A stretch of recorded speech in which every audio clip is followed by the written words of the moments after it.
Most companies think they have a hiring problem. Too many applicants, not enough good ones. Positions open for 60, 90, sometimes 120 days. And every week, that seat is empty. It's costing them. It's lost revenue in team mode and momentum. But here's what my guest today will tell you. It's not a hiring problem. It's a process problem. A process, unlike luck, can be fixed. Jared Black is the founder and president of NewVine Employment Group, a staffing and recruiting firm based out of South Florida. That's placed talents across the country from Fort Lauderdale to Los Angeles to right here in DFW. Jared didn't come up through traditional recruiting. He spent years in B2B sales and new business development before making the pivotal into staffing. That outside perspective, that sales-minded process first lens is exactly what makes the way he builds hiring systems so different from everyone else today. Today, he's doing something most recruiting firms aren't even close to, architecting AI-powered hiring systems that cut time to fill up by 3 times, with slashing recruiting costs more than half. Jared, welcome to the show. I've been looking forward to this one. Thanks, Chad. Same. So Jared, just kind of hopping in here. So, before we get into business, take me back to when you went from selling flowers and Jet Fresh to building a staffing firm. What was the pull? Yeah, so my family's actually in the flower industry. So I was born into that industry. My great grandfather was one of the first people to import tulips from Holland and bring them into New York City and sell in the flower market in 28th Street. So anyone who's been to Manhattan, been to 28th Street flower market, they know exactly what I'm talking about. So my great grandfather did that. My grandfather worked with him. My dad worked with my grandfather. Then my dad branched off, did his own thing. Years later, my family relocated to South Florida, and my dad and my grandfather kind of worked together in a importer distributor model, which is basically Miami is like the gateway to Latin America and South America. So most of the flowers that come into the United States come in through Miami, and then they're distributed that way. So my role in that company was to sell into distributors, importers, wholesalers, wedding event people, anybody who would resell flowers in a mass scale. So if you're in Dallas area and you want to get married, you're going to go to your wedding event planner. They buy their flowers from a wholesaler locally, or they would buy it direct from Miami. So we would arrange those transportations, those shipments, or anything like that. So that was my context, and that was usually who I would sell into. But throughout that process, it was a very difficult market to sell into, very competitive, especially in Miami. It was very dog eat dog. A lot of people just undercutting each other, price gouging, and it was a race to the bottom. And so I had this idea that I wanted to sell into mass market, and I wanted to sell into grocery stores. And that was really still early on. That's a very common thing now. You go into a grocery store, there's flowers everywhere. Yeah. Very good quality flowers. That's where I go for Valentine's. Exactly. Exactly. I mean, the retail florist is dying very slow. Yeah. I mean, now very quickly, but back then it was slow death, and they couldn't keep up. They were just kind of like outdated, and they weren't attracting their customers. Fast forward to today's model, it's very common. You go into a grocery store, you buy your flowers there, and you get good products, good selection. But it wasn't like that back then. So it was growing, it was getting more in demand, but there wasn't, there wasn't, the channels weren't as established as they are today. And I was trying to go to bat with these big guys. And I can tell you it was not easy, very difficult. They control all the power. They tell you the price, they tell you the profit margin, they tell you the selection, they tell you deliver or you're canceled. And that's it. Like, you play by the rules or you get out. And grocery stores are very cutthroat. And what led me to staffing, what led me to recruitment, it was that I was dependent on staffing companies in Miami to bring me the talent to fulfill the needs of the grocery store. So I needed to hire warehouse people. I needed to hire production workers. So what we would do is we would bring in product from all over the world, not just from South America, but we would bring it in from Central America, from Holland, from South Africa, from all over the place, Canada, California. Wow. I mean, everywhere. We would bring flowers into Miami, and then we would custom make these arrangements or these bouquets, and then we would sell those bouquets to grocery stores. And it Wow. did very well, but it was hard to control because we didn't really own the infrastructure. We didn't own the products. We didn't own the farms. Yeah. So pricing was hard. Availability was hard to maintain. So it just became a juggling act. But the hardest part was the people, right? Because the biggest cost, other than the actual product, was your labor. Yeah. And because the labor was so inconsistent due to I would say the low performance of the staffing companies, it threw a wrench in our production every single week. And so after years of doing this, I realized like there's a need here, because I started talking to all my colleagues in the flower space. Hey, what are you doing out there? How are you getting people? And everyone was doing the same thing, and it was just relying on the same vendors. And I was like, this is my aha light bulb. I need to do this. This is where I need to go out, offer a need to the market. And I started NewVine Employment Group strictly as a staffing company.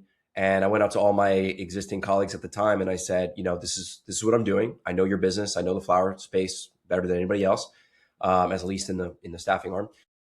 Give me a shot. I won't let you down. And those who did, we delivered. We didn't let them down. We performed very well, and we led with service, accountability, deliverability, transparency.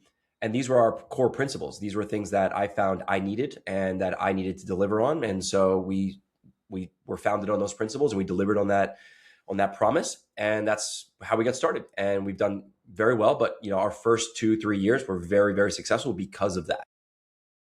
So you think it was, it kind of leads a little bit like it sounds like when you started NewVine, you went out and figured out what's happening in the staffing industry that just Yeah. it's not working. Like what is it that you felt needed to change, and that's what you made your core principles. Which I mean, Yeah. smart, I mean, right? Do it different than everybody else.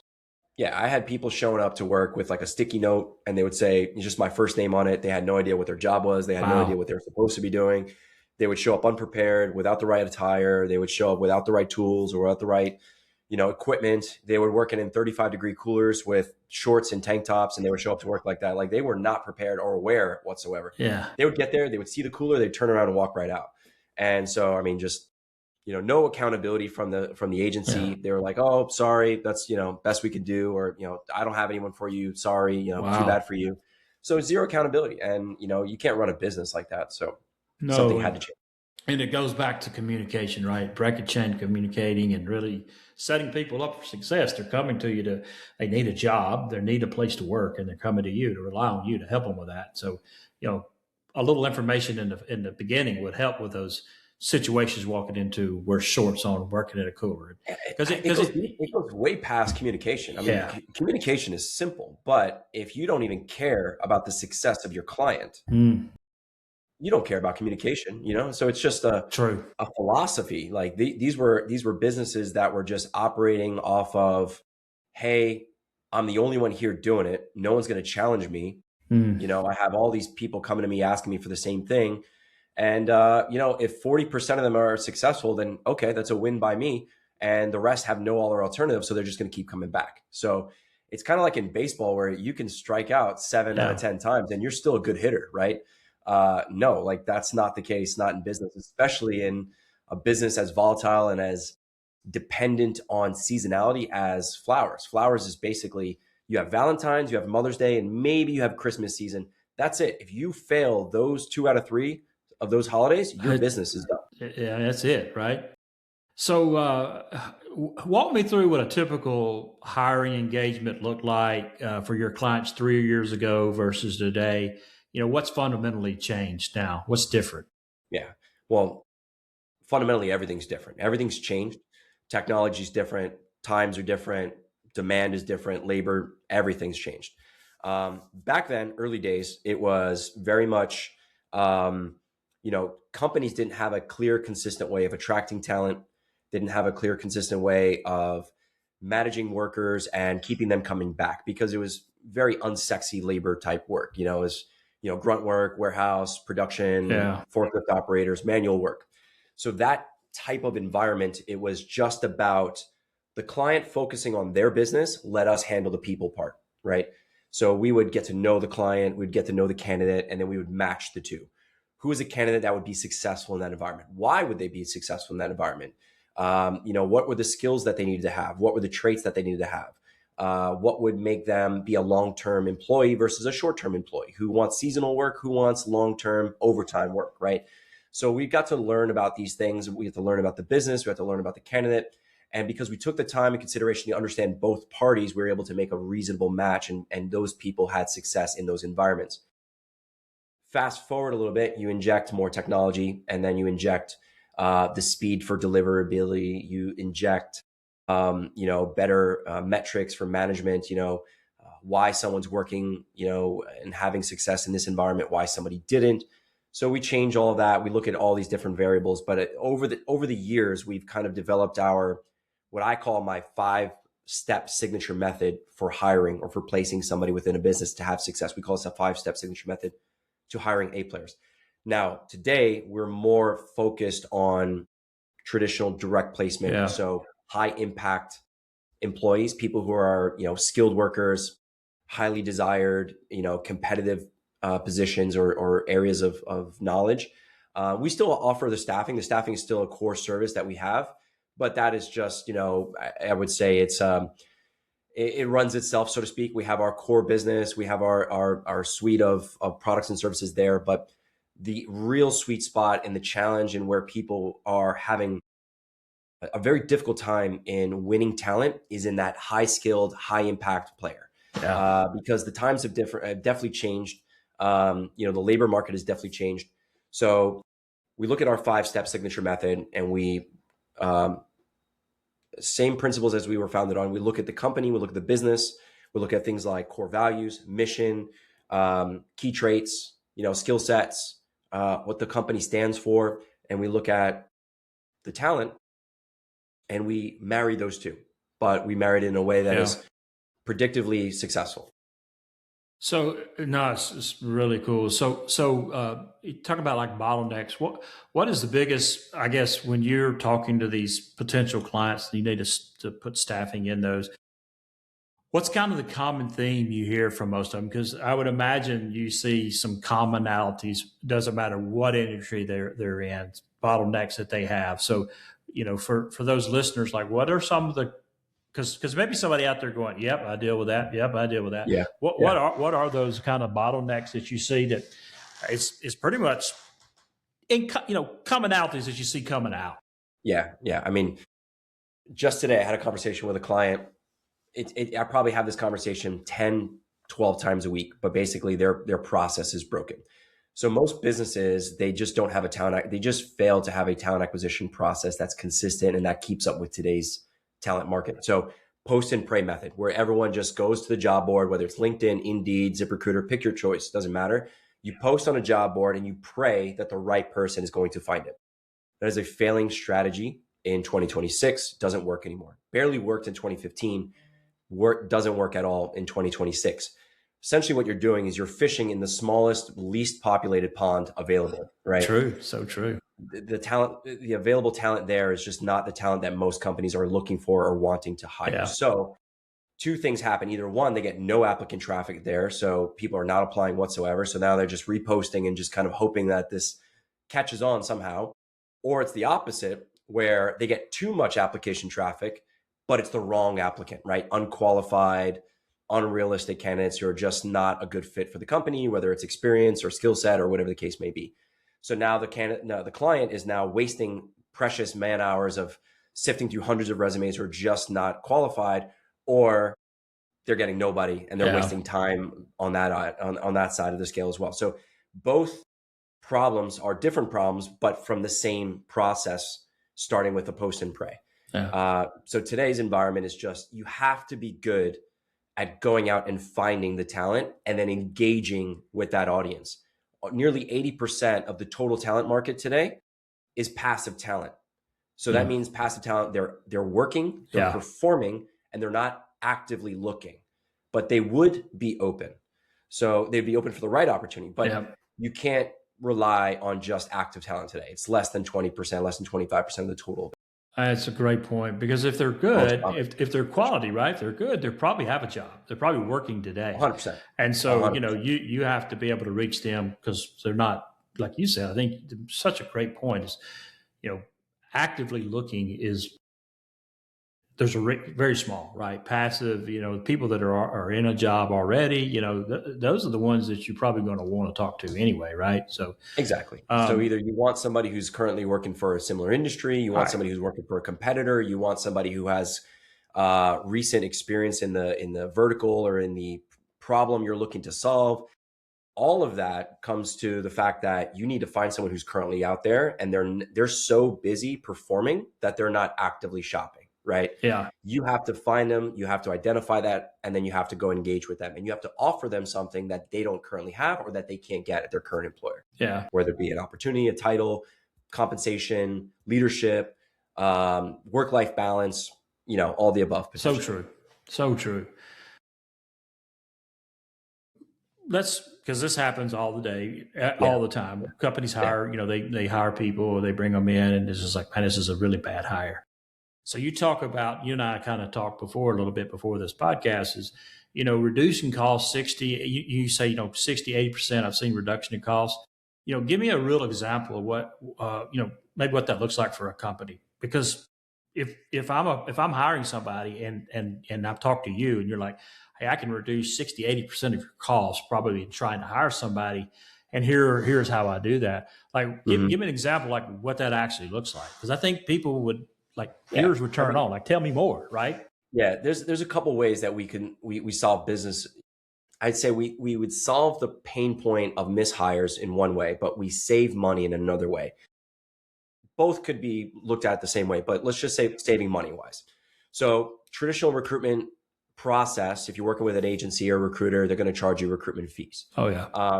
Most recruiters, and I talked a little bit about this, I have on my YouTube channel, but basically 90% of recruiters will become redundant in the next 2 to 5 years, maybe even sooner than that. But the reason why is because they're not adopting technology. They're not leveraging the tools that are available to them that would reduce their front end cost or reduce the cost to the client or the end cost to the client. So really what that looks like is you pay high agency fees for slow work, right? And it's very manual, it's very slow, you're not really getting anything other than the recruiter's gut instinct or maybe their potential network that they say they have exclusively, which nobody has an exclusive network anymore. Anything that you have or have access to, I could go and pay and get access to, and vice versa. Someone can do the same to me, so to speak. The real value is how good they can engage with talent, and then how can they present your offer to that talent, right? So it's understanding the problem that maybe the talent needs to solve for, and then pitching that opportunity, meaning the client's opportunity, to that talent to bring that person relevant or bring that person to the client. That's really the value that you should be getting with a recruiter. Now, how we can save businesses money is the way that we package that up. So we have a service, we call it Vine.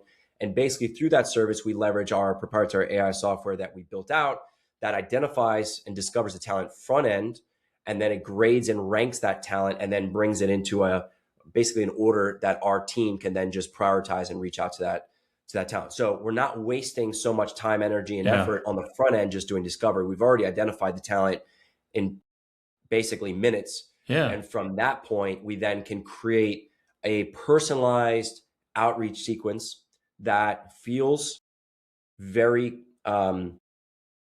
it's highly personalized, it's highly engaging, and it feels like somebody took the time to really understand my wants, my needs. Really, we're not just spamming people, we're not blasting cold messages. We're reaching out to somebody who may benefit from this opportunity, truly benefit from this opportunity. And they're a great fit, they're experienced, they're professional, they're somebody who can bring value to the business. So it's a great synergistic relationship between the client, the candidate, and us bringing all this together. So we save money to the business because that costs a fraction of the cost of traditional recruitment fees. Sure. You're not paying for per placement. So that eliminates the front end cost. And on the back end, I would say the long-term way of saving money is reducing your risk of mishire. That's probably the most hidden. It's the largest, most hidden cost that most businesses never see, because the mishire could cost six figures depending on the role on the back end. Right? It could be more. I mean, being a former executive and being in companies, I've had recruiters that I've used many times, and I've spoken with recruiters, and I don't know how many times I can tell you that we've hired somebody and placed them, and then because it's a lot of, like, what people don't realize, there's a lot of time and money and development, and you pretty much upfront that cost in hopes that they turn out and return that money back to flat, because Exactly. it's a good, if you hire really good and you're a couple of $100,000 invested before they even see results, right, day one. Exactly. And then Yeah. if you invest that time and you get them up in training, which is man hours, it's a lot. I mean, it's a lot of time just for them to not be able to do it, and merely on uh, just a miss. It happens. I mean, I would say Yeah, more you have common. opportunity costs, training costs, Yeah, the time of it's your a lot. labor, the departments, potentially loss of revenue while you're waiting to get this person Absolutely. onboarded. I mean, there's so Absolutely. many factors there. And then just the cost you're paying this person while they're training or while they're learning or while they're becoming onboarded into the company.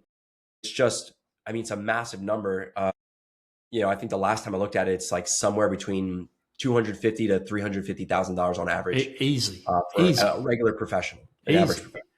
And I had this conversation this week with a couple clients, and talking about the same thing. Is, they very often, I find this in business, is that a company, as they grow, the first thing most business owners think about is, I got to put somebody in that job. Like, I got to get somebody. Like, I got to get somebody to take that.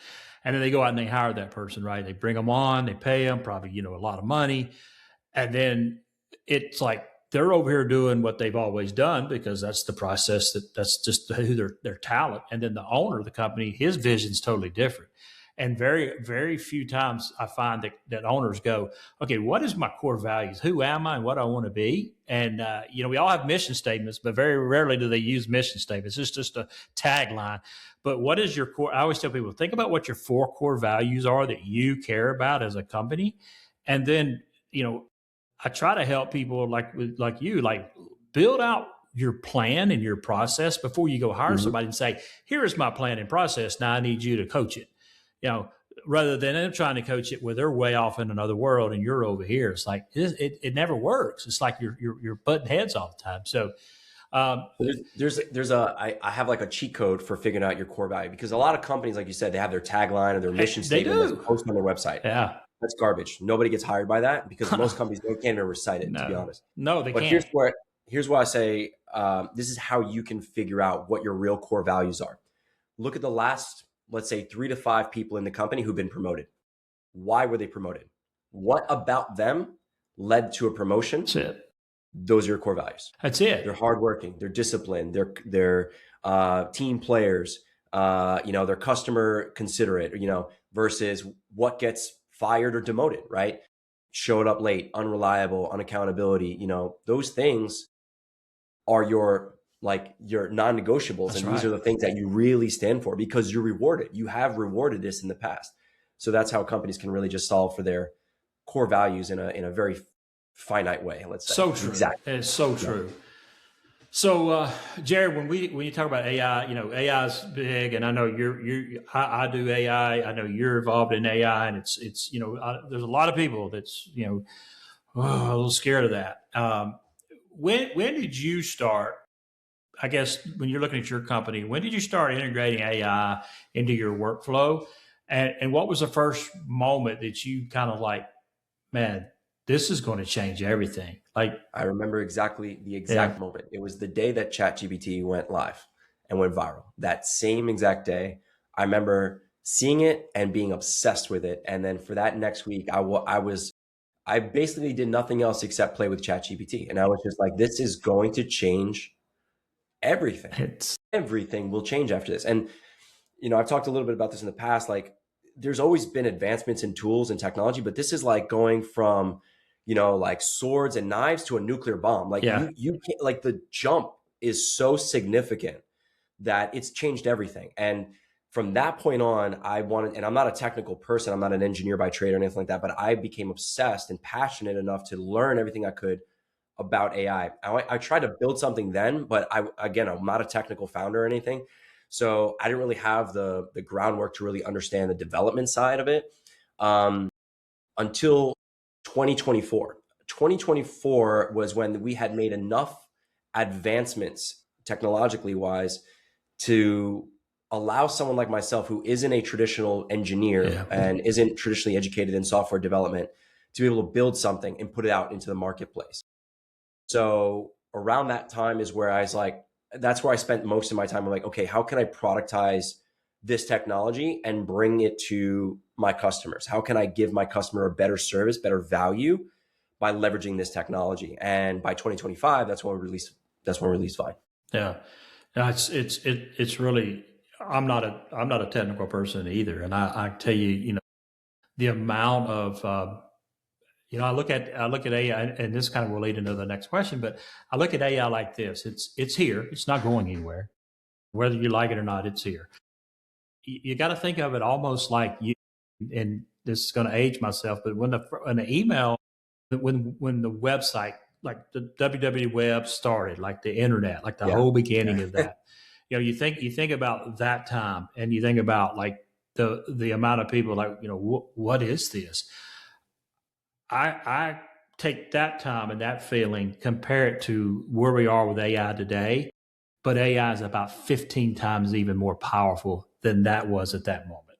That's the only way I know how to explain it to people. Like it won't be a matter of, now you can't even have a company without a website. Like I don't care what company you got to have a website, right? It's unheard of. We're going to be at a place 20, 25 years, maybe sooner, where AI is going to be immersed into your company, and you're going to have to do it. You're not going to exist if you don't. Just, it's just, it's an adoption thing that I think will similarly follow the adoption cycle of, websites and the internet. Like we talked, I think, a little bit about this as well. It took 20 plus years for people to mass adopt websites. Like absolutely. It was still a very small percentage of the total market that were saying, I need to have a website for my business, right? And then things had changed over that time to say, like, what type of website? We went from websites to then mobile apps, right? Yeah. You had to have an app for your business. Yeah. There's still a lot of changing that's going to go on, and AI is following that same trend. There's still a very small percentage of people that are all in saying AI is everything, right? I don't think you need to be a AI, evangelist or all in, push your chips to center table on AI. Yeah. You can adopt AI in very small increments and still be very successful and still be in a very small percentage of the total addressable market. You just got to do it in a way that I think brings you back your time, especially if you're a small business. You got to find those little windows of, hey, I'm spending 3 hours a day in my email. I need to get out of my email. If I can just consolidate that into 25 minutes, I just gave myself an hour, 2.5 hours, 3.5 hours back in my day that I can be more productive or doing something else. Especially if you're a solopreneur, you're a tradesman, if you're an HVAC person, if you're a repairman, electrician, those are the people who are going to have tremendous value because they're the only ones who are going to be able to do what they can. And AI is not going to come fix your lights. AI is not going to fix your plumbing for you. So you got to be on, you're going to have more business you're going to know what to do with. And if you're not leveraging AI to be able to take calls, take appointments, book meetings, all of this, you're dooming yourself, right? So there will be an adoption. It's just going to be slower than most people give it credit for. And just like the internet, I mean, the internet it was there from one day to the next, but at the same time, it took 20 years for everyone to just get comfortable with it. Yeah, I think that's the thing, and that's exactly, with what I do and my company, and you and I kind of talked a little bit about this, is I'm not trying to jam AI down people's throat. I don't want to do that, but I think that you nailed it. Like I say this a lot to people is I want you to think about the top 2 or 3 things in your day as an entrepreneur or a business owner that you're spending a lot of time doing, that you would love to be doing something else that you really are passionate about. That's a great place where I can help. I try to help them with AI integration, is taking that time away and some automation and giving them more time to do what they love. It keeps them passionate. It keeps them excited. It keeps them engaged in what they're doing. And they're not, because as we all know, business owners, right? It's so easy to get called over and I got to go make sure my emails are flowing correctly. And I got to make sure these calls are coming in and these forms are being filled out. And it's like stuff that's just like, I don't want to deal with that. Like that's the way I look at it for business. Start small, get comfortable with it. Just if it gives you back 4 hours a week. That's a win. Like let's Yeah. do that. Start with that. So this is this. I'll give you a great, Yeah. just little anecdote Yeah. there. I was in Colorado this past weekend. I called an Uber to pick me up at 5 o'clock in the morning from my hotel to get to the airport. Uber no-showed me. They basically told me, and I booked it the day before. They basically told me at 5 o'clock in the morning, sorry, we weren't able to locate you a driver. And they left me. And I'm trying to book another driver, trying to book another ride, nothing, right? So right there, technology has failed me. And now I'm calling cab companies, I'm scouring, nobody's available. It's 5 o'clock in the morning, in the middle of the mountains, nobody's available. And so I go to Google and I just start looking local limo services, couriers, whatever, anybody, right? Finally, somebody picks up the phone. And it's 5 o'clock in the morning. I said, I'm stuck. I need to get to the airport in the next 30 minutes. Can you help me? And he goes, I'll get you there. And so in 15 minutes later, I got a driver, came, picked me up and got me to my flight in time. As they're closing the gate, I got to the flight. And it reminded me that at the end of the day, no matter how great technology is and how convenient it could feel for us, nothing will replace a human. Absolutely. And the service of a human being. So absolutely, I keep that. I use that in my business. We use AI, but nothing will change the human element.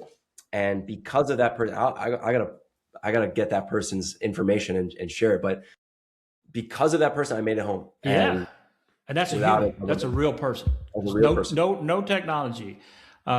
This is great, and this is actually, I think, something that I'd love to talk to you about next, because I think this kind of leads into that, and because this is a fact. This is kind of leading to a lot of companies, a lot of business owners are still skeptical. They're very, very skeptical.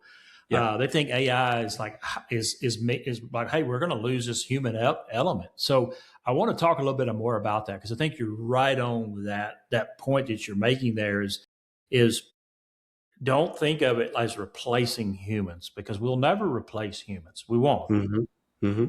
Processes is different than a human. Like processes and procedures is totally different than a human. But what would you say to them, like a person out there that's sitting here, maybe listening to this going, yeah, man, I hear that, but I'm just scared, like a human element, like elaborate a little more on that, like, in your belief, in your company, what you're seeing. Yeah. So I look at AI as a tool, nothing more. Yeah, if you were in the gold rush era, you had your pickaxe and your shovel. That was your tool, right?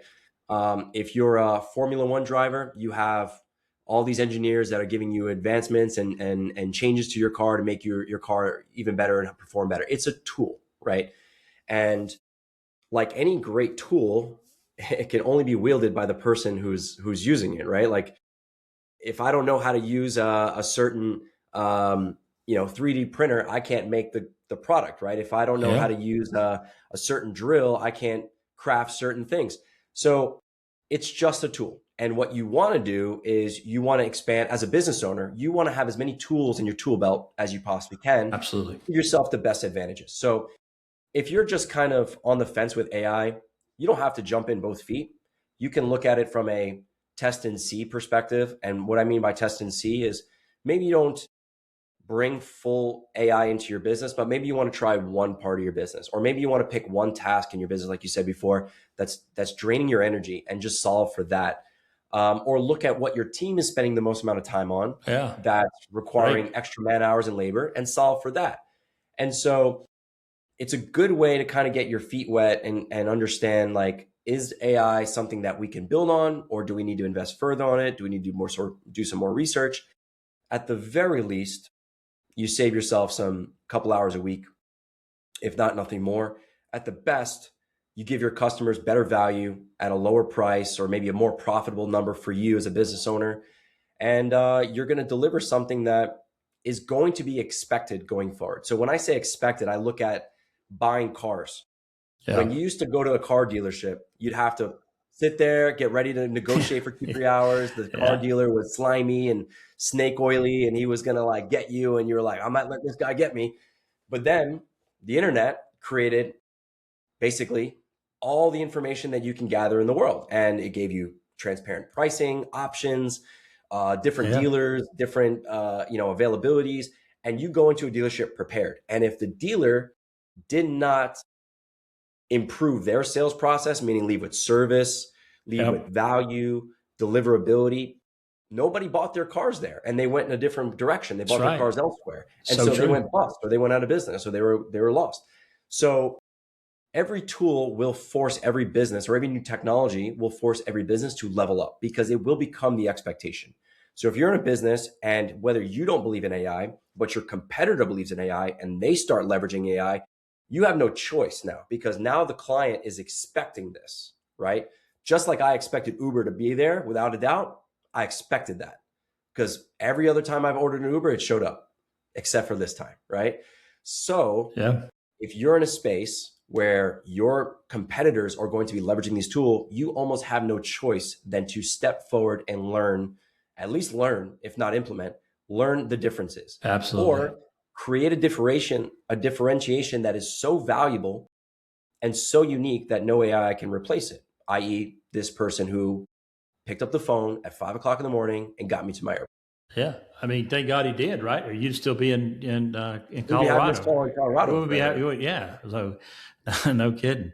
So last question kind of on the AI, and then we'll move in kind of the last part of the show. And, if we always like this question, because it's hypothetical, right? If we fast forward 5 years, let's just say we're moving ahead 5 years, what does a fully optimized hiring operation look like for a 50-person company that gets this right today? What does that look like?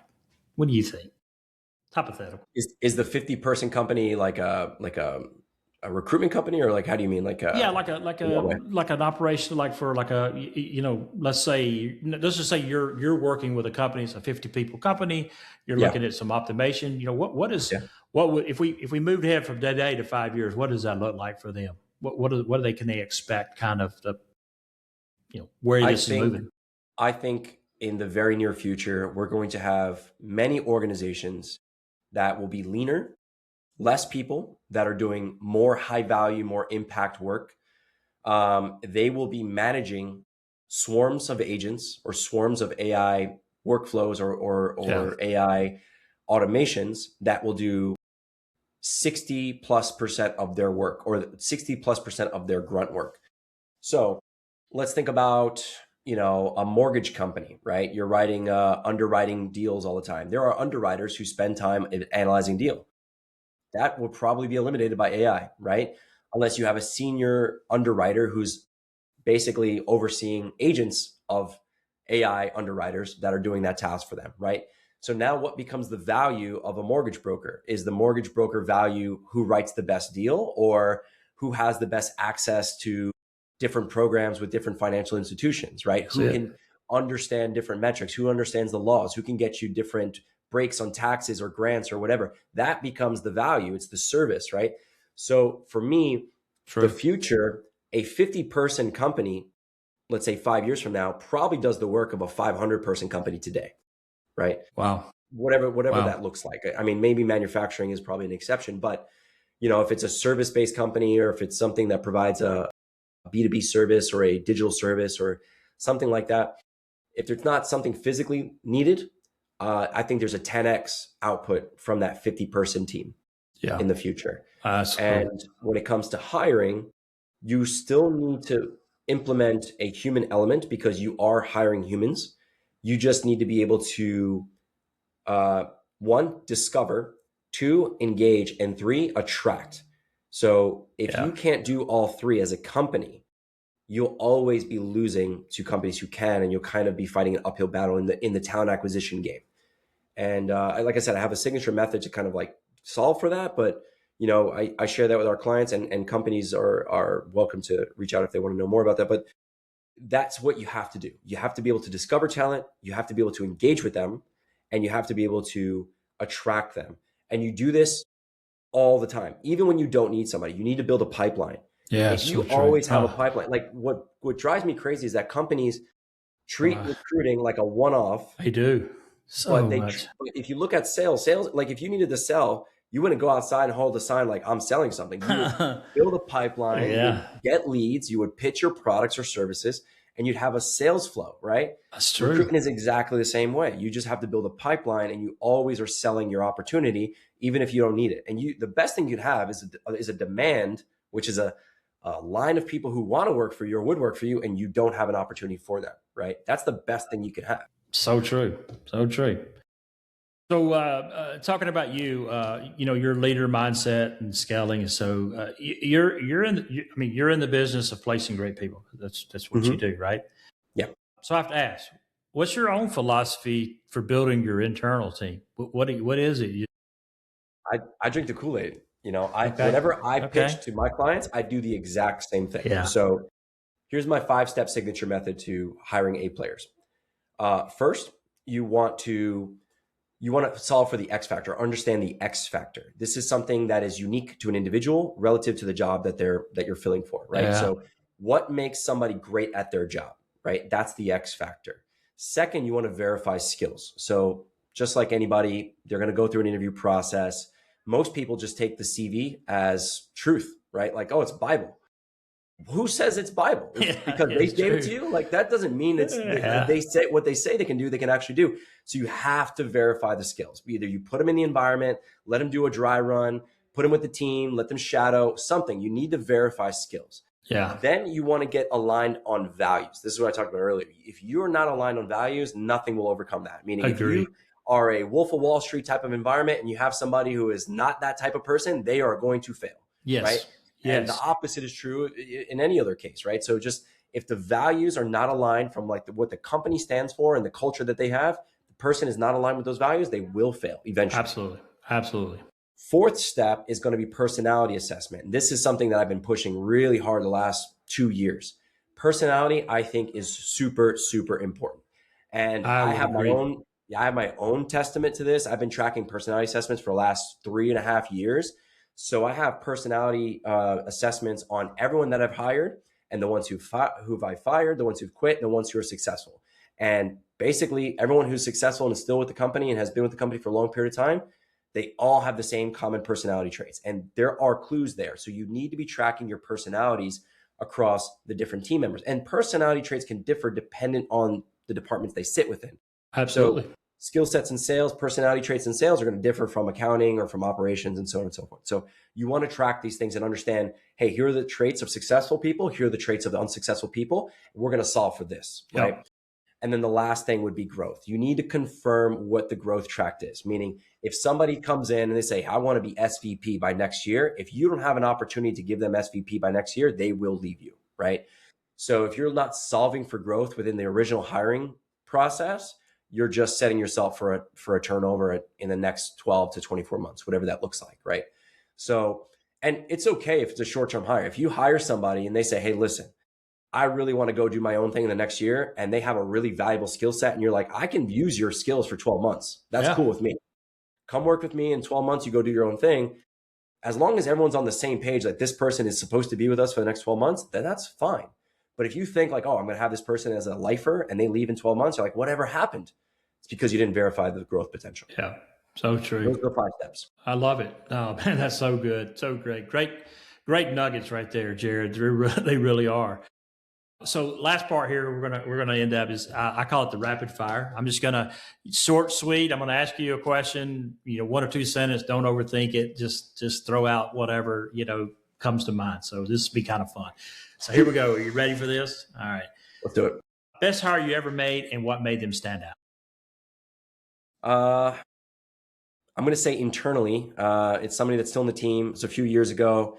She had no prior recruitment experience, but she's somebody who'd overcome a number of challenges, somebody who'd worked in a number of different, I would say, customer-facing-esque type roles and environments.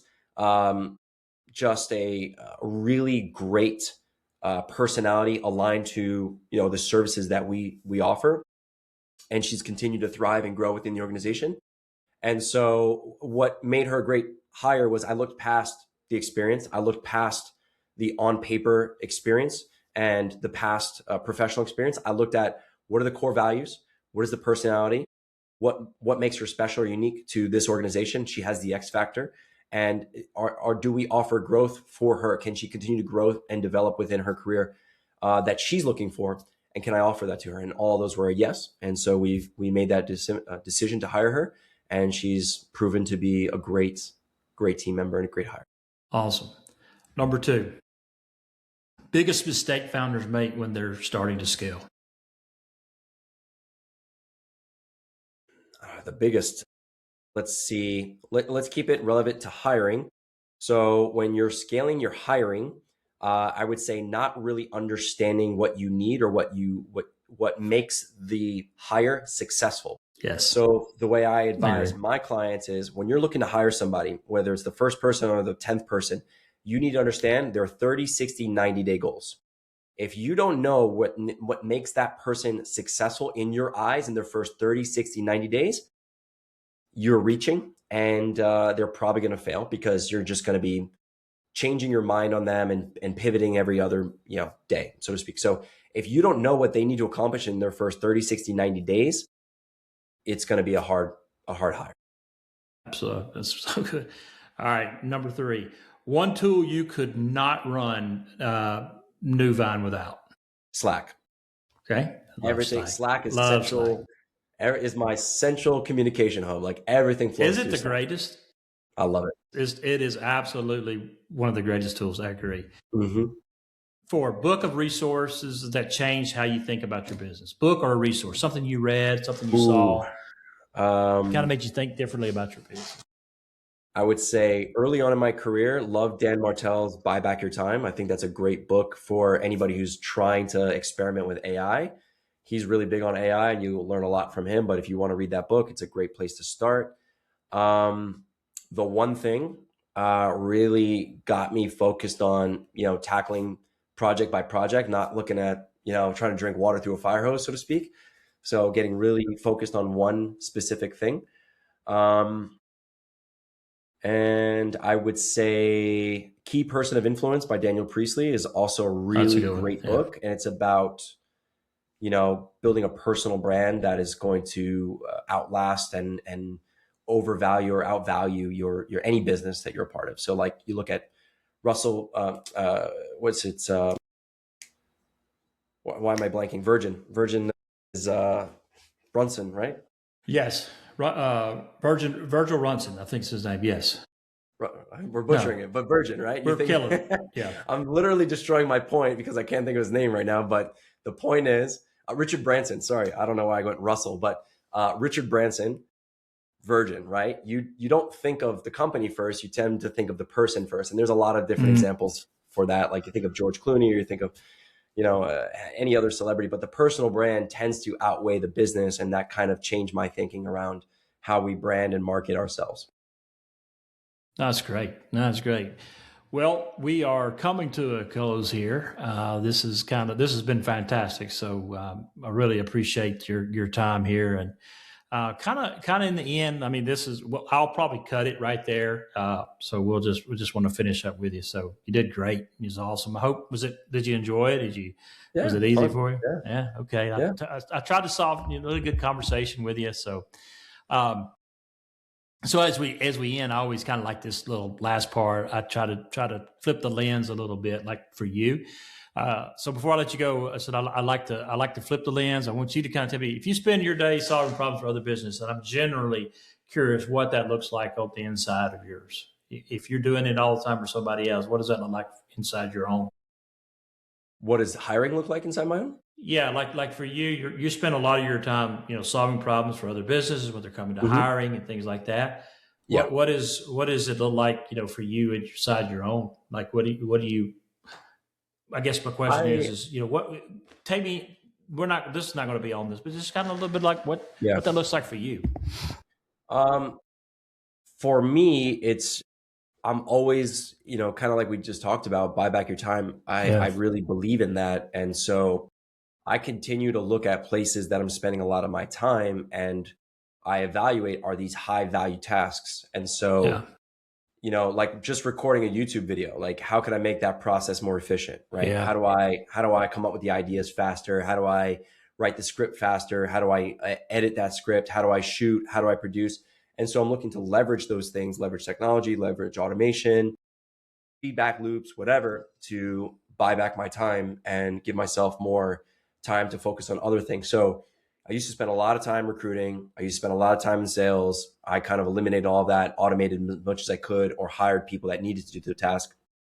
And so yeah, that's kind of, again, like I spent a lot of time studying all the different automation tools. I spent a lot of time understanding the different LLMs, AI, and how to best leverage that. And because of that, I've been able to pretty much solve any problem that I want to solve. Yeah. If I see it as a problem, I'm focused on solving it, I Yeah. can solve it. Yeah. That's awesome. Well, I think, I think your whole business mantra, what you do, everything, I think is really, really cool.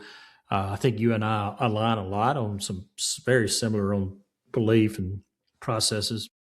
Mm-hmm. For me, kind of, I've shared a little bit about what I do, and I think, Mm-hmm. I'd love to do some things. You bring them in, you hire them, but you also run into companies that are missing some of that. That I think you mentioned this the last time we talked. Is like you don't necessarily work on the processes and procedures AI can bring or automation for some of those things. Any opportunity that even myself when people are asking about recruiter, Mm-hmm. I'd love to share your information and would love for you to do the same with me. I think there's some, I don't know how much processes that you specifically need help with AI, but if there ever runs into it, I'd be happy to listen to some of the clunkiness and say, hey, maybe this works or this doesn't work. But I think just keeping us both in mind as we process through some of this stuff and work with different clients, that we're probably going to run into some Mm-hmm. synergy where, hey, I got somebody that could probably help you. You need to talk to them. Yeah. I think I mentioned at the very beginning, like I find it, being in an executive world, and you have too. It's amazing to me at how many companies just do not have the core principles of who they are and how they function within it, Mm-hmm. and they're trying to be, 2 years down the road, and they haven't fixed the groundwork yet. Yeah. I Yeah. see that so much happens time after time again, and so that's where my passion is trying to help them put some of that in place to help them. Like I got a guy I was working with, just spent like 2 weeks with him trying to figure out what is it you want to be known for? What is it that means? Like they have a hard time getting that out. They don't know. Yeah. So Because it's I mean, most of them crippling. spend so much of their time just like trying to figure out business that they haven't even thought about it. Mm-mm. But I got to jump into another call. Yep. But Chad, can you send me your if you have like a customer facing either like a site or like a landing page or where you want somebody to see. So if I talk to somebody, I can refer them to Yeah. you. Yeah, I have a Also send you their website. information. I'll shoot you a website and do all that stuff. All right. Jared, man, great talking with you. Thanks so much. Okay.